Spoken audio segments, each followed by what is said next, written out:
Have you ever heard of the term no local problems, no local solutions? It's an important concept for us to consider, and today we're going to talk about how the hip impacts the foot. Often we might be so focused on the body as a whole, or we might go micro and think of individual isolated movements. It could be a single leg extension, it could be a tib raise, or we could go more global again and think about a full back squat or a deadlift. And this ability to have a macro view of our movement and us and a micro view of our movement and us is going to be really key to fixing some different problems that we might have related to our movement. So in this example, we talk about how the foot and the hip are deeply connected and how if we're lacking hip mobility, that can dramatically impact our foot position. I want you to try this test real quick. Stand with your feet roughly hip to shoulder width apart and do this. How much can you rotate at just the thigh, bringing the feet out as much as possible? This would be externally rotating our hip. Begin to feel what happens as you get to your end range and then start to notice how you can control your foot position towards your end range. You might notice tension down the inside or the outside of the knee. You might notice your hip gaining a little bit more tension and pressure towards the glute. And you might also notice that it's increasingly difficult to prevent the arch of your foot from collapsing. Now, if we do the opposite and do all the way in, rotating our thighs inward as much as possible, we'll have a similar experience where eventually we're going to reach a challenging point at controlling the foot.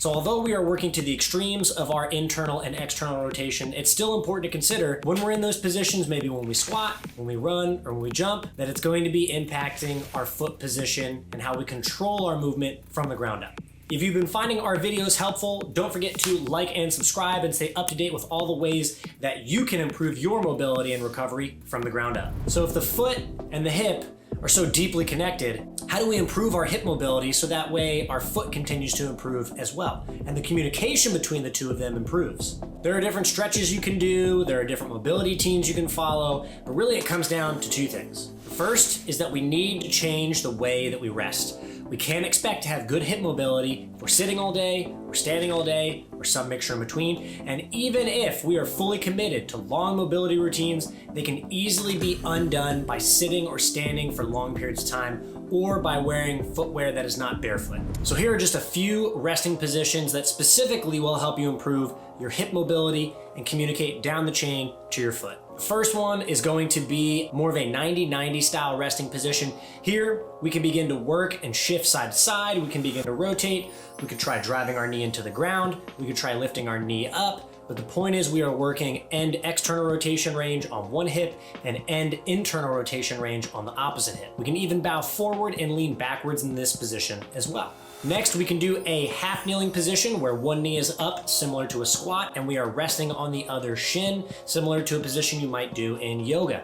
And the key behind this is that we can rock side to side, forward and backwards. This is helping us with the flexion of our hip. This is helping us with driving our knee forward, getting into a deeper squat type position with our ankle, and it really gives us the opportunity to open up in a deep hip opening state. And then the final resting position we can go through is just simply when you are lying on your back and we have one knee pulled into the chest, flexing the hip, while the other leg lies out and extends the hip. The key thing with this is that we focus on maintaining a neutral pelvis position, so that way we are not finding extra range by cheating and opening through the lower back instead of through the hip. These three resting positions will dramatically impact multiple ranges of motion for your hip and help us communicate better down the chain to the foot. But once we've addressed our resting positions, what can we do next? That's going to be integrating our movement where we have more hip range of motion. So now we need to work on the controlling of our hip and foot together. And one of the best ways to do that is through working on single leg balance or by working our control on a surface that is not stable. This is the perfect time to break out our stability board. We're working on potentially maybe a single leg balance, standing on it. We could then bring our knee up, similar to the stretch position that we were just doing for a resting position. And you can even work on using both feet and just standing there and maybe even doing a squat or a deadlift position. The point is we are working single leg, and in that example, both legs, but we are working through gaining balance, connecting the hip to the foot.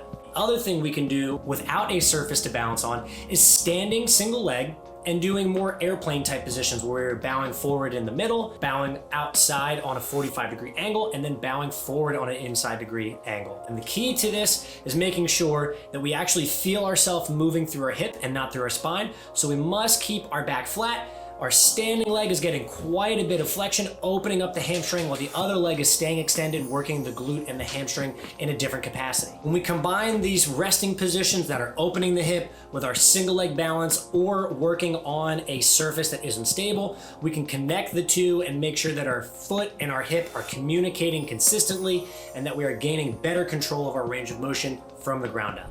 Don't forget to share this video with anyone that has been facing challenging problems with their hips, with their lower back, with their knees, with their feet. The more our hip and foot communicate, the better everything functions in between. As always, if you have any questions, go ahead and comment below. Don't forget to subscribe so you can stay up to date with all the tools and tips that we're going to give you to help you recover and improve from the ground up.